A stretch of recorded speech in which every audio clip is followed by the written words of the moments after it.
یہ آلات کا انتظار فرمائیں. حافظ محمد طلحہ صاحب.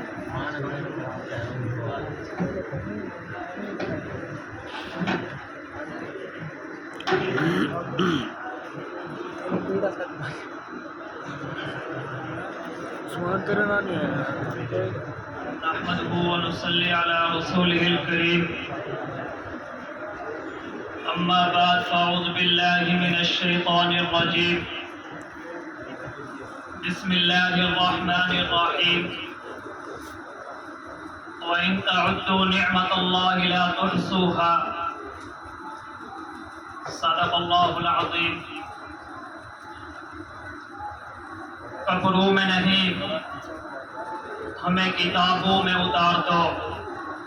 ہم لوگ محبت کی کہانی میں مڑے ہوئے ہیں. میرے واجب الحترام حضرات اساتذہ کرام اور میرے نوجوان دوستوں اور بھائیوں، 14 اگست کا دن ہماری تاریخ کا ایک یادگار دن ہے.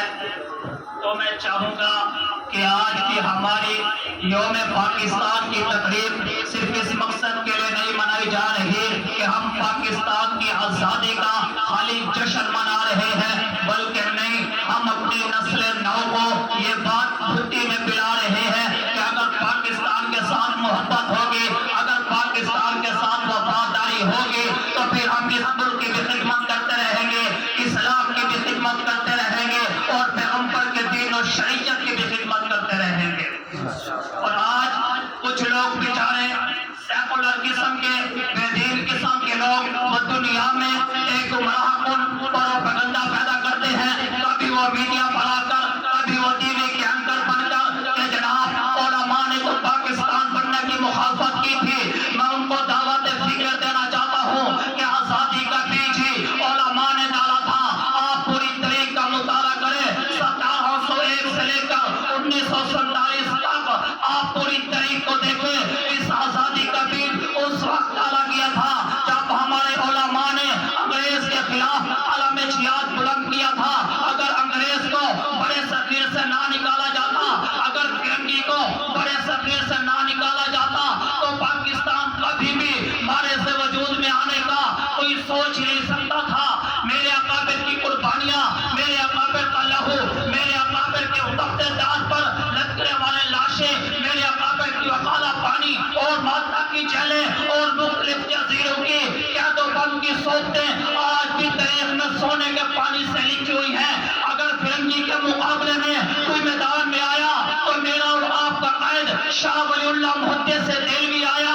اگر فرنگی کا مقابلہ کرنے کے لیے آزادی کی تاریخ کا پرچم لے کر کوئی میدان میں آیا تو میرا اور آپ کا قائد علماء کا سرخیل شاہ عبد العزیز آیا.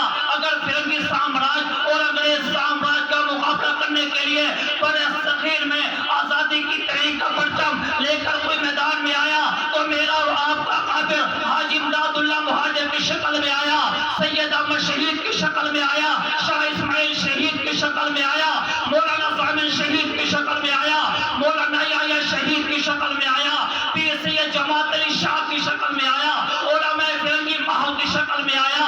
جب لوگ انگریز سے کتیاں لے کر، انگریز سے مربے لے کر ان کی وفاداری کی قسمیں اٹھا رہے تھے تو میں فخر سے کہنا چاہوں گا اس وقت میرے اکابر داڑھی اور پگڑی والے علماء دیوبند وہ میدان میں کھڑے ہو کر انگریز کے تیر و تلوار، نیزہ اور برچھی کا مقابلہ کرنے کے لیے سینہ سے پڑھ ہو کر کھڑے تھے.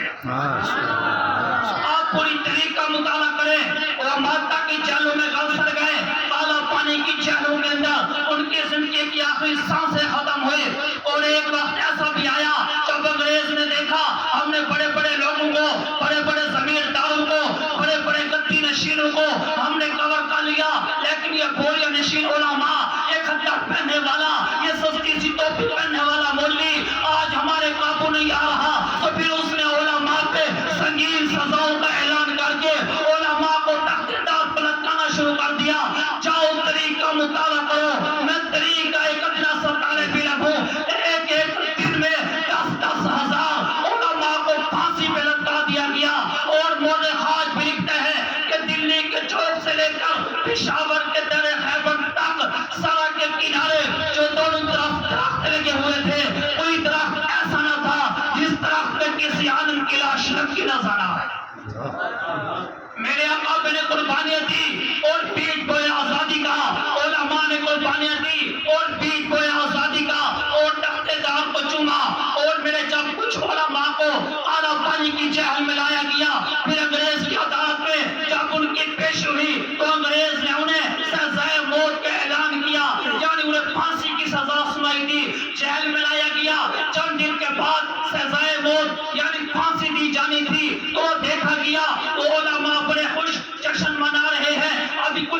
باقی ہیں ہم اللہ کے ہاں چلے جائیں گے، جنت کے نظاروں میں چلے جائیں گے، ہم یہاں کے ظلم و جبر سے ہماری جان چھوٹ جائے گی۔ جب بس اہم کو یہ خبر ملی کہ جن مولویوں کو تم نے سزا موت دی ہے وہ تو جیل میں جشن منا رہے ہیں، وہ تو کہتے ہیں ہم جنت میں جانا چاہتے ہیں، جنت کے نظاروں میں جانا چاہتے ہیں، تو ایسا ہند نے کہا ان کے کیس کو دوبارہ اوپن کیا جائے۔ جج دوبارہ کیس سنے گا، دوبارہ کیس سننے کے بعد ان کو بلوایا گیا اور کہا مولویوں ہم تمہیں وہ موت بھی نہیں دینا چاہتے جس موت پر تم جشن منا رہے ہو، بلکہ ہم تمہاری موت کو عمر بھر قید میں تبدیل کرتے ہیں۔ تو وہاں پر ایک مرد کلندہ نے یہ شعر کہا تھا کہ کیا کہوں مستحق کے دار کو، کیا کہوں مستحق کے دار کو کہ حکم نظر بندی ملا، کیا کہوں کہ کیسے رہائی ہوتے ہوتے رہ گئی۔